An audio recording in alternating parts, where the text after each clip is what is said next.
So Valve had some more news this week about Steam Direct. They revealed that the price, the fee for submitting a game to Steam Direct, and this will be on a per game basis, is $100, similar to the Steam Greenlight fee, $100 per game, which is also recuperable. They can make that money back. I'm sure some folks are expecting a Jimquisition about it tomorrow, and there won't be, for two reasons. One, I found out about the Steam Direct stuff, that news broke after I'd already planned out Monday's episode, and B, honestly, there's not an episode in it. Which some people find silly considering what I was able to spin an episode out of, and some of the things I have been able to spin episodes out of before, but honestly, I wasn't very surprised by the news, nor do I feel that it's gonna really be a big game changer. I pretty much said myself, hell, I was talking to Valve, me and Total Biscuit went up to see Valve a couple of weeks back, and more or less I said, look, the fee, $100, I mean, whatever. It was always going to be a weird balance, finding a fee that would at least create the illusion of putting up a barrier so that people wouldn't just submit any old shit, while also keeping that fee reasonable enough for smaller, less rich game developers. I mean, you can have no talent as a game developer and have a lot of money, so a fee really doesn't change anything, at least for people with money, more money than sense and no talent. If you've got very little money, but actual talent, you're fucked if they make the fee particularly high. If it becomes an exorbitant barrier, then you could see some legitimately good games get fucked, because talent and money do not go hand in hand. I think I proved that by now. When you look at some of the most familiar faces in our own Rogues gallery here at Jim Sterling Productions, you look at Digital Homicide, of course, you look at Cobra Studios, you look at Digpex, you look at Fatfly, hell, you look at him, fucking shooter tactics guy. These are people who have effectively proven that money is no barrier to the delusional.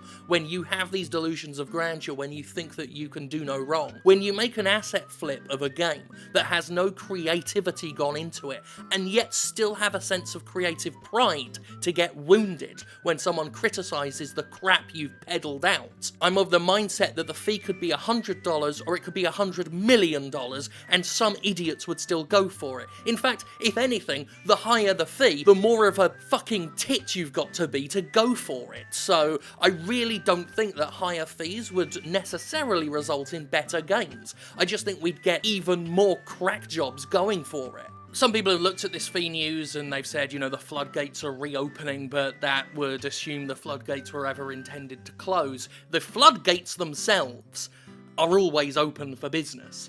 That's something we're just going to have to get used to. The floodgates are open. They're never being shut.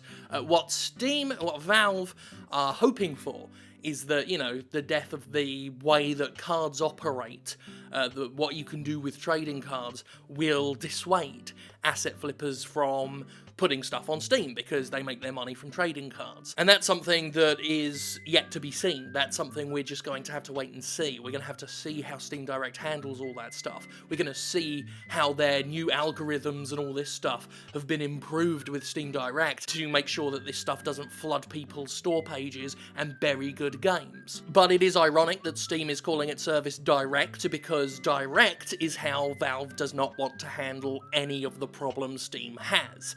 It likes to use these algorithms, these automated systems, these submission schemes to get games on Steam. Anything where they don't have to lay down the law is good. And that's a bit of an issue, because that's where change needs to happen. As I've said before, after I was sued by Digital Homicide unsuccessfully, I started to change how I perceive these games. I used to look at the games as the problem, but they're just the symptom. The real issue is the developers themselves, and their continued allowance to be on Steam, even after they cross gross professional barriers. No fee in the world is going to stop people from being assholes. The only thing that's going to stop that is some sort of actual ruling in place that says, hey, don't be a fucking asshole, or you won't be able to sell your shit on Steam. And so far, the only way to be considered that big of an asshole on Steam is to engage in some hate speech, but not all of it, or sue 100 anonymous Steam users and then demand Valve give over their names. Or threaten Gabe's life. That's another way you can get your business ties with Valve terminated.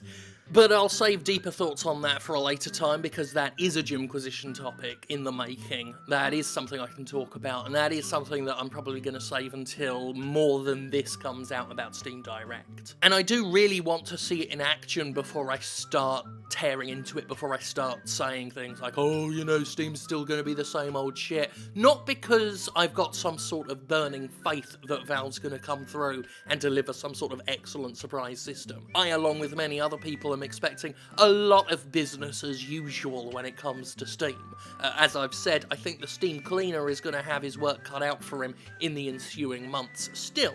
But if Steam Direct is a dumpster fire, I want to see how big the dumpster fire is before I start really digging into it. This required some commentary because obviously a lot of people have been asking me what I think about it, which, I don't know, I guess I was a bit surprised because I saw it and just thought, well, it's not really a big deal to me, but of course a lot of people do consider this fairly substantial news, so I thought I'd put a little comment out about it and just briefly discuss why I'm not up in arms or particularly fired up about the subject yet. I'm still waiting for more Steam Direct stuff to come out. I'm still waiting for the full picture, the full context of the thing before I do a deep Jimquisition style look at it rather than a little casual chat-at. So long story short, yeah, to be expected, the fee, I think, and honestly, probably for the best. I think it helps poorer devs who are actually interested in making good games, and a higher fee would do very little to curb the truly extreme examples of delusion that we've seen in the past, and that honestly represent Valve's biggest issue with